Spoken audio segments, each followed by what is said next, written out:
The first casualty of war is the truth. And if the American people knew the truth about U.S. interference in Ukraine, they might not be so eager to start World War III. During World War II, Western Ukraine sided with the Nazis. After the war, the CIA helped Ukrainian Nazis evade the Nuremberg trials and began operating with them within the Ukraine. After decades of CIA infiltration, the Ukrainian People's Movement emerged in 1989 and gave birth to extremist groups Svoboda, Trident, and Right Sector, neo-Nazi groups pushing for the ethnic cleansing of Ukraine, extremist groups cultivated by the CIA, supported by the U.S. State Department, and used by the IMF to bring Ukraine to heel. When Yanukovych beat NATO-backed Yushchenko in the 2010 elections, his government was being pressured into signing an EU association agreement by the International Monetary Fund in their typical conquer-by-debt offer that would financially ruin the Ukraine and place them at the mercy of the World Bank. Yanukovych declined their offer. And in today's corrupt world, you're not allowed to say no to the IMF. Funded by Western NGOs associated with George Soros and the CIA, a highly organized color revolution was immediately deployed against Yanukovych. Leaked phone calls reveal that the U.S. State Department was orchestrating this coup d'etat from within the U.S. Embassy, with support from Vice President Joe Biden. Sullivan's come back to me VFR saying, you need Biden, and I said probably tomorrow for an attaboy and to get the deets to stick. So okay. Biden's willing. So you had this remarkable phone call where you have these two senior officials of the U.S. government apparently talking about a coup, or how they were planning to restructure the government of Ukraine. Fuck the EU. No, exactly. Supporting a criminal war against Russia does not make you a patriot. It makes you a useful idiot of the globalist banking cartel.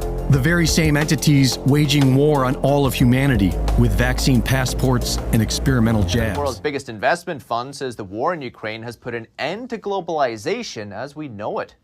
Larry Fink is the chief executive of BlackRock. Countries and businesses are cutting ties with Russia. They're also imposing sanctions against the country, including cutting off its central bank from its foreign reserves. Fink predicts that with Russia's decoupling from the world, governments and companies will reevaluate their supply chains and even reconsider their dependency on other nations. See, the truth is slowly going to come out about what's really going on. And what's really going on is this. The Ukraine has been the center of the globalists for decades and decades and decades, 70 years at least. CIA, which is not a good organization, they're the implementers of deep state, let's say. They've been working in the Ukraine for 70 years, building up a resistance to everybody and everything. Why? Because they needed to bring the Soviet Union down, but they also want the resources that are in the Ukraine. That's what this is all about. Particularly Eastern Ukraine, massive natural resources that CIA goes in, gets control of, and American business interests, and they're not business, they're just robber barons. They're not legitimate businessmen. They just want to steal, and that's what goes on. And so they're taking that away from Russia and the Ukraine. And on top of that, it's the center of the deep state. And so by Vlad Putin going in, he's cutting the head off the snake. Once the head comes off, the whole beast will die. So that's what's actually going on, folks. So please, they are going to tell you their stories about possible nuclear war, and Vlad's the bad man.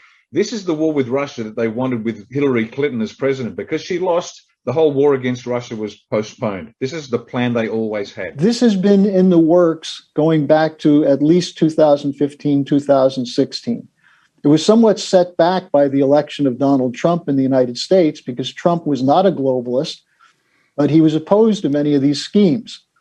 What we're seeing now is a merger of the Great Reset, the Green New Deal, the policies on COVID, and a number of other aspects of government policy, which is being directed not on behalf of sovereign governments, but against sovereign governments. And this is why we're seeing the situation in Ukraine. And what is Russia's crime? Putin has asked for 20 years for security guarantees for Russia. And these guarantees include no further eastward expansion of NATO, which was promised to Gorbachev in 1990, which was promised again to Yeltsin in 1994. And yet NATO keeps moving to the very borders of Russia. Now they're talking about, as Zelensky, the president of Ukraine, did at the Munich Security Conference, that Ukraine has a right to develop nuclear weapons. And for Putin, Russia's security is directly threatened by two aspects of the Ukraine situation. The corruption, which includes prominent Nazis in positions of the defense and security forces of Ukraine. The European Union actually acknowledged in 2018 that the defense and security forces of Ukraine were heavily infiltrated by neo-Nazis, marching behind the banners of the Ukrainian SS, which joined Hitler in the 1940s. And when Putin said you need a denazification of Ukraine, he was called crazy. But the idea of a government, a corrupt government, being used not to defend the Ukrainian people's freedom and sovereignty. And I hate to see what's being done to the people of Ukraine right now in this war. But they are the cannon fodder for a NATO and US and British drive to bring down Russia and China. Why? Because they're the two leading powers in the world that oppose giving up sovereignty to this Green New Deal and the Great Reset. I don't have too many remedies. The remedies have to be discussed through dialogue by the stakeholders of our global system. But I just see the need for such a dialogue, and I see the need for action. I see the need for a Great Reset. To what extent would a reset be brought about by a change in the White House, the election of Joe Biden, for instance? I don't know.